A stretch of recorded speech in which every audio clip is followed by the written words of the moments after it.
Subscribe कीजिए for my knowledge channel को latest Hindi knowledge video पाने के लिए उस घंटे वाले बेल आइकन को भी दबा दीजिए ताकि सबसे पहले हमारी वीडियो आप तक पहुंच सके।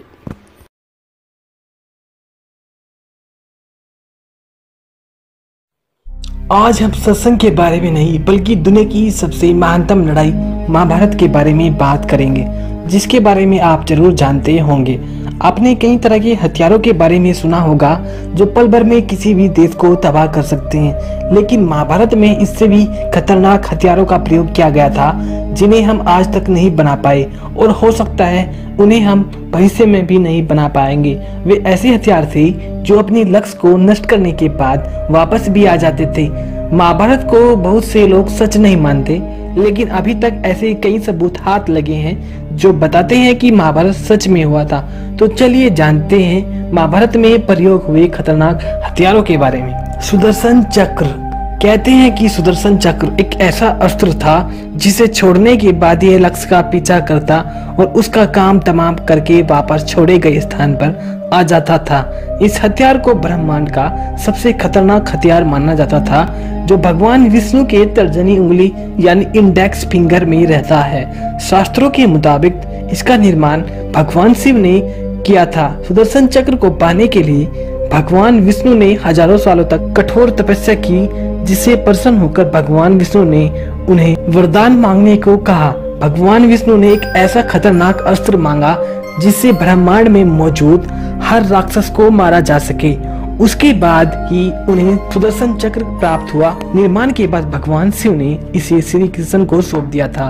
जरूरत पड़ने पर भगवान विष्णु ने इसे देवी पार्वती को दे दिया था। भगवान श्री कृष्ण के पास ये देवी की कृपा से आया था। एक दूसरी मान्यता के मुताबिक ये भगवान श्री कृष्ण को परशुराम से मिला था।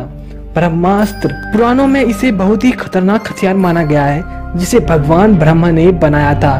ब्रह्मास्त्र एक परमाणु हथियार है जिसे दैवीय हथियार भी कहा गया है। ऐसा माना जाता है कि अचूक और सबसे भयंकर अस्त्र है। जो व्यक्ति इस अस्त्र को छोड़ता था वो इसे वापस लाने की क्षमता भी रखता था, लेकिन महाभारत में अश्वत्थामा को इसे वापस लाने का तरीका याद नहीं था, जिसके कारण लाखों लोग मारे गए थे। महाभारत और रामायण में ये अस्त्र गिने चुने योद्धाओं के पास ही था। इसकी खास विशेषता यह है कि यह दुश्मन का नाश करके ही छोड़ता है और इसका सामना दूसरे ब्रह्मास्त्र से ही किया जा सकता है। महर्षि वेदव्यास ने लिखा है, जहाँ ब्रह्मास्त्र छोड़ा जाता है वहाँ 12 सालों तक पेड़ पौधे और जीव जंतु की उत्पत्ति नहीं होती। प्राचीन भारत में कहीं कहीं ब्रह्मास्त्र के प्रयोग किए जाने का वर्णन मिलता है। रामायण में मेघनाथ से युद्ध करते समय श्री लक्ष्मण ने जब ब्रह्मास्त्र का प्रयोग करना चाहा, तब भगवान राम ने ये कहकर उन्हें रोक दिया था कि अभी इसका प्रयोग नहीं करना चाहिए क्योंकि इससे पूरी लंका नष्ट हो जाएगी। त्रिशूल।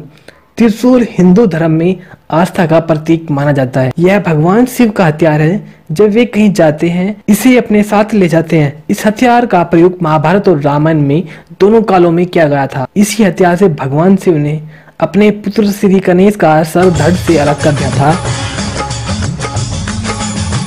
भाले की तरह दिखने वाले इस त्रिशूल में आगे की ओर 3 चाकू लगे होते हैं।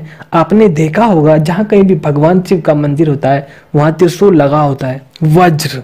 हम सभी जानते हैं कि महाभारत के युद्ध में पांडव और कौरव दोनों ही बहुत शक्तिशाली थे, इसलिए कर्ण अर्जुन को मारने के लिए वज्र का प्रयोग करता है।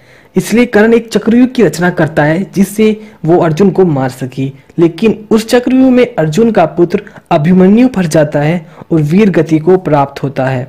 बाद में जब सभी पांडव अभिमन्यु का अंतिम संस्कार करते हैं, तब भगवान श्री कृष्ण को पता चल जाता है कि कौरव रात में पांडवों पर हमला कर उन्हें मारने का षड्यंत्र रच रहे हैं। इस बात को जानकर वे भीम से उसके पुत्र घटोत्कच को बुलाने को कहते हैं, क्योंकि रात को राक्षसों की शक्ति बढ़ जाती है। ऐसे में जब कौरव पांडवों पर हमला करते हैं, घटोत्कच उन पर काल बनकर टूट पड़ता है।